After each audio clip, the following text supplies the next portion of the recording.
नुमाइंदा बनना चाहिए कमेटी। आप सुन लीजिए माननीय सदस्यगण, यह सदन बिहार की जनता की आकांक्षाओं का मंदिर है। आप सुन लीजिए, आप लीजिए,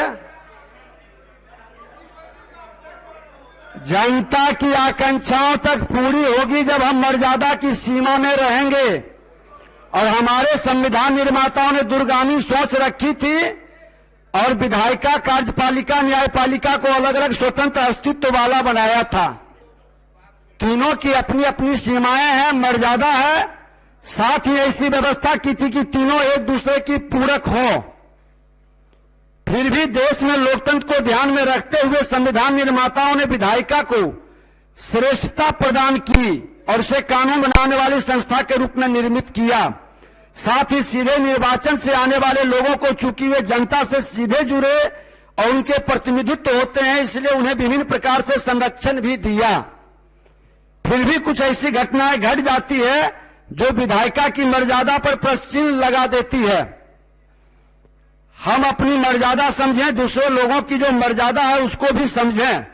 जहां तक मैं समझता हूं कि सदन के सभी माननीय सदस्य इस बात को जानते और समझते हैं, सदैव दूसरों की मर्यादा का भी ख्याल रखते हैं। आपके द्वारा निर्वाचित अध्यक्ष होने के नाते आपकी मर्यादा और इस सार्वभौम सदन की मर्यादा अक्षुण्ण रखने के लिए मैं निरंतर प्रयास करता रहता हूं। जब भी किसी के द्वारा कोई ऐसा प्रयास किया जाता है आपके लिए अशोभनीय है, मैं उसे विफल करने का कोशिश करता हूं। और आपको जान के ये खुशी होगा कि कल परसों तरसों दो माननीय सदस्य भाई वीरेंद्र जी और भाई संजय सरावगी जी दोनों ने कल एक अच्छा उदाहरण पेश कर करके पुरानी बातों से, गलती से सबक लेते हुए, खेद व्यक्त करते हुए और इसका समाप्त किए। ये एक अच्छी परंपरा है। कटुता समाप्त करना हमारी जिम्मेवारी है और ये वातावरण को आगे बढ़ाने की बजाय इससे सबक लेकर आने वाले लोगों को संदेश देना भी हम लोगों की जिम्मेवारी है। कल माननीय मंत्री श्रम संसाधन विभाग द्वारा सदन में अपनी जो व्यथा व्यक्त की गई और वह व्यथा संसदीय प्रणाली को कहीं न कहीं गंभीरता से सोचने के लिए विवश किया। मैंने अपने स्तर से सर्वदलीय बैठक और अधिकारियों के साथ बैठक कर यह कोशिश की है कि उसका कोई रास्ता निकले और इस तरह की कोई पुनरावृत्ति न हो।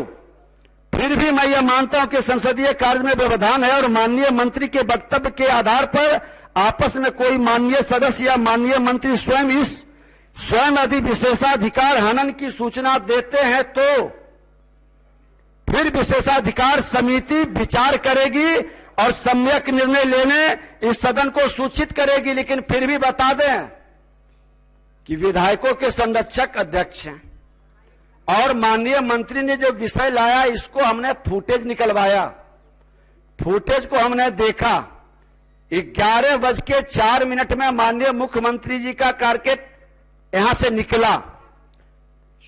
11:05 साढ़े 5 मिनट पर कुछ गाड़ी जो रुकी हुई थी उनको जाने दिया। उसके बाद फिर दो गाड़ी उधर से आ रही थी तो लोगों ने लगता है 11:06 साढ़े 5 या 6 मिनट पर रोक दिया।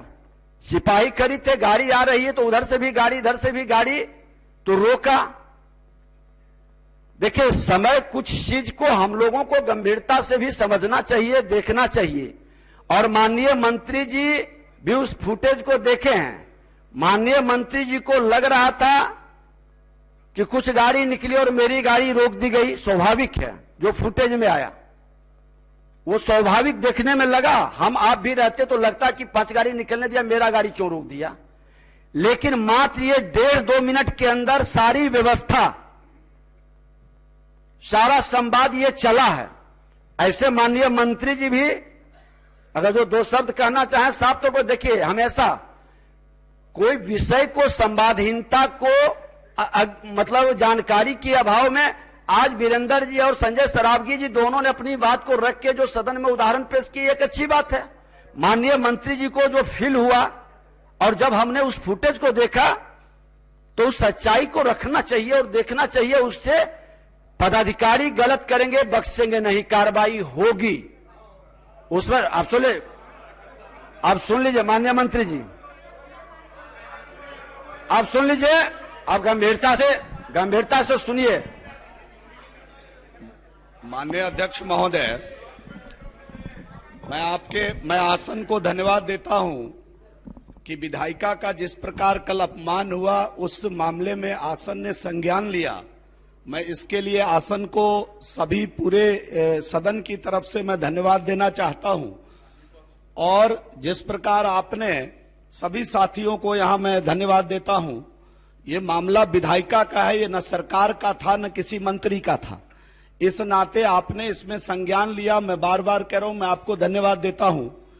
लेकिन मिनट 2 मिनट में अगर कोई अप्रत्याशित घटना घटे उसके ऊपर संज्ञान लेना आसन की जिम्मेदारी और जवाबदारी है, जिसको आपने बखूबी निभाया है।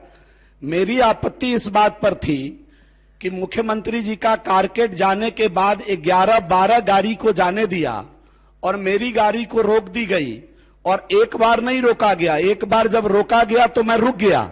जब मैं दोबारा चलने की कोशिश किया तो उस गेट को बंद करने के बाद ही मुझे जाने की अनुमति दी गई। मेरा आक्रोश इस पर था। जो अनुचित है, गलत है, इसको मैं सही नहीं कह सकता हूं।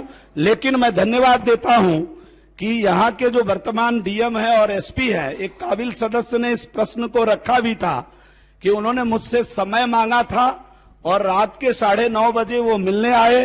वो बार बार इस घटना पर खेद प्रकट किए, उन्होंने क्षमा याचना की और क्षमा सोभते उस भुजंग को जिसके पास गड़ल हो। तो मैंने उनको क्षमा किया इस शर्त पर कि उन्होंने कहा कि इसकी जांच होगी और धरातल पे जमीन पे वहां आपको जिसने रोका है उसकी गलती मुझे दिख रही है और मैं उस पर उचित कार्रवाई करूंगा। इस शर्त पर, इस खेद पर मैंने उनको क्षमा किया। ये विषय रात्रि में आया है, उसको मैं सदन को अवगत करा देना चाहता हूं। अब तारांकित प्रश्न लिए जाएंगे। श्री